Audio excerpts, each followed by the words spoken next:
안녕하세요. 천고고의 니캉네캉입니다. 요즘 언론에 가장 많이 보도되는 것이 윤석열 정부의 출범과 청와대 개방 기사라고 할 수 있죠. 그래서 오늘은 조선 총독부 관저로 해방 후에 미 군정 시에는 미 군정 사령관의 관저로 쏘였다는 청와대의 역사와 관람, 기와장수 등 청와대에 대한 모든 것에 대해서 한번 알아보고자 합니다. 아직까지 저희 채널의 구독자가 아니신 분은 지금 바로 구독 버튼을 꾹 눌러주시고요. 좋아요와 댓글도 부탁드립니다. 지난 5월 10일 대한민국 제20대 대통령인 윤석열 대통령이 취임하면서 오랫동안 갇혀있던 청와대가 개방되었죠. 역사 속으로 묻혀가는 청와대의 역사도 상식적으로 조금은 알아봐야겠죠. 언론에서는 74년 만에 개방이라고 하지만 조선시대 500년과 대한민국 건국 이후 74년을 합하면 600여 년간 일반 국민에게 갇혀있던 청와대가 개방되자 연일 관광객들로 인산인해를 이루고 있는데요. 그럼 이 청와대는 언제부터 있었을까요? 청와대의 기원은 고려로 거슬러 올라가는데요. 조금 알아보도록 할까요? 조선비기에 보면 고려 수도가 송악이지요.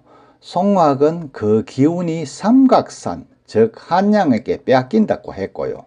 지금 서울인 당시 남경을 저울추에 비유하며 삼각산의 기대의 도읍을 정한다면 온 세상의 신령스러운 물고기들이 한강으로 모일 것이라고 하면서 역시 조선비기를 언급하며 천도를 주장했다고 하네요.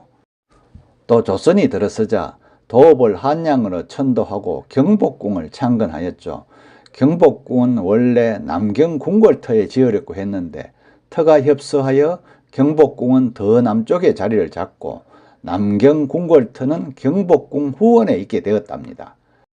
청와대 자리는 경복궁과 북악산 사이에 마치 공터처럼 남겨졌는데요. 그래서 아마 일부러 풍수지리적 이유에서 남겨뒀을 것이니 이곳에 청와대가 들었으면 안 된다는 의견과 고려에서부터 이어진 궁궐터로 길지라는 의견 등 논란이 있어 왔죠. 그런데 현재 청와대 자리는 경복궁 후원에 위치하다가 임진왜란 때 경복궁이 불타 소실된 후에 한동안 방치되었다가 고종 때에 이르러 흥선대원군이 경복궁을 중건하고 고종이 창덕궁에서 경복궁으로 이어하면서 창덕궁, 춘당대와 같은 역할을 하게 되는데요. 바로 경복궁 경무대라고 합니다. 즉 경무대는 조선시대에 있었던 이름이죠. 경복궁 후원에 있었던 넓은 터의 이름이었고요. 넓은 터와 함께 몇몇 정각들도 있었는데요. 이 넓은 터에서 왕의 참석하에 과거 시험을 치르거나 권농, 연무 등이 행해지기도 했죠.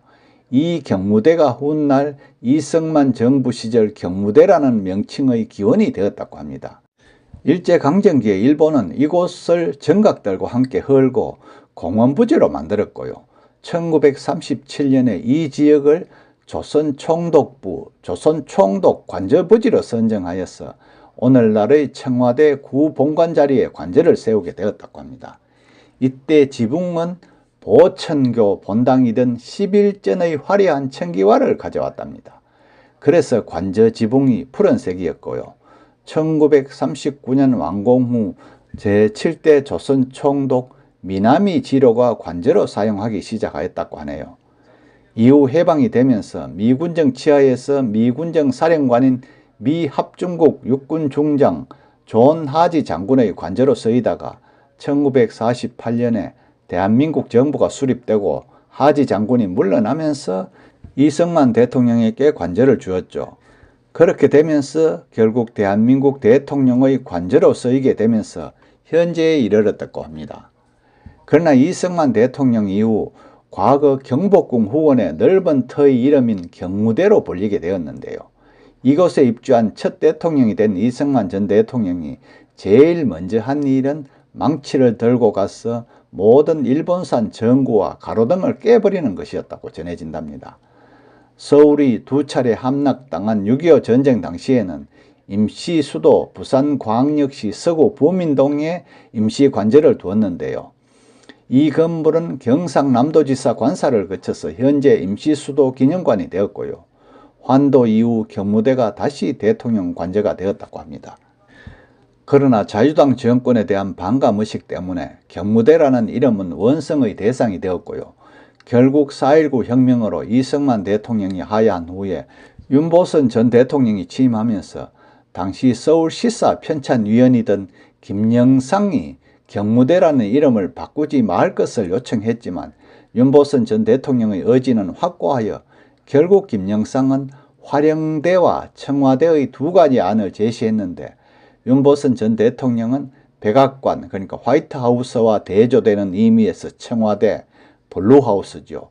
이 청와대를 선택하였다고 합니다. 그 후 박정희 전 대통령 당시 청와대라는 명칭을 황화대로 바꾸자는 의견이 제기되어 논란이 일기도 했는데요. 청색보다는 황색이 대통령에 걸맞는 의미의 색이라며 논란이 일었지만 박정희 전 대통령은 이름을 또 바꿀 수는 없다고 하면서 기존 이름을 고수하기로 했다고 전해집니다.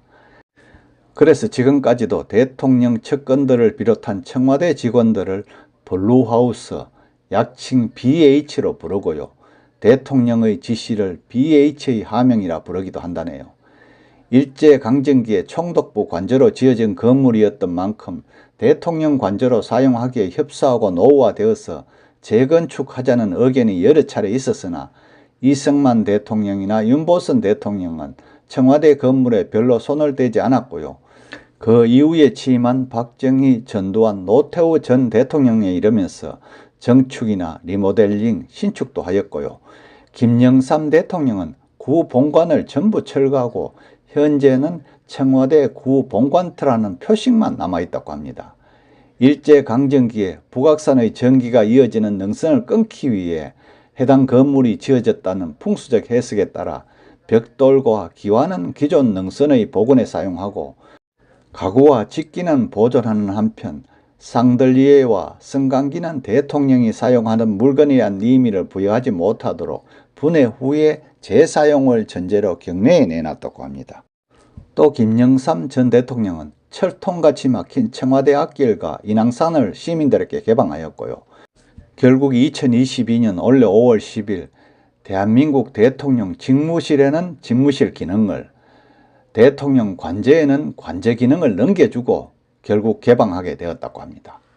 주요 시설로는 대통령 집무실, 연빈관, 여민관, 관저, 상춘제, 녹지원, 춘추관, 수궁터, 이건 구본관터지요.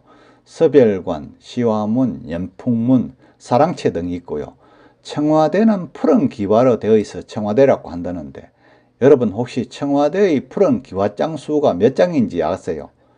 청와대는 우리나라 건축 양식 중에 가장 격조 높고 아름답다는 팔짝 지붕을 올리고요. 한식 청기와를 이었는데 청기와 장 수는 15만 장이 들어갔다고 합니다. 상식적으로 알아두시면 좋겠죠. 다음 청와대 개방에 따른 관람에 대해서 한번 알아볼까요? 지금까지는 제한이 엄청 많았으나 윤석열 대통령 취임 이후에는 전면 개방하게 되었죠. 다만 코로나19 확산 예방과 개방 초기에는 방문객의 몰림 현상을 막기 위해서 네이버와 카카오톡, 토스 앱을 통해 사전 신청을 받아 진행하는데요. 요일과 상관없이 매일 개방되고요. 사전 예약을 통해 당첨되면 해당 일에 입장하는 방식이랍니다. 5월 22일까지는 개방을 기념하는 다양한 문화 행사가 청와대 내에서 이뤄질 예정이고요. 아직은 청와대 건물 안에 물품 정리 등이 끝나지 않아서 건물 내부로는 출입할 수 없고 추후 개방 예정이라고 합니다. 그리고 지금 대통령실 명칭을 15일까지 공모 중이라고 합니다. 많은 국민들이 참석하시어 좋은 이름 지으시고 새로 출범하는 윤석열 정부의 공정이 통하는 나라, 법치가 통하는 나라, 네 편 내 편 가리지 않는 나라, 성추행이 없는 나라, 모두가 잘 사는 나라가 건설되기를 기원해 봅니다. 끝까지 시청해 주셔서 감사합니다.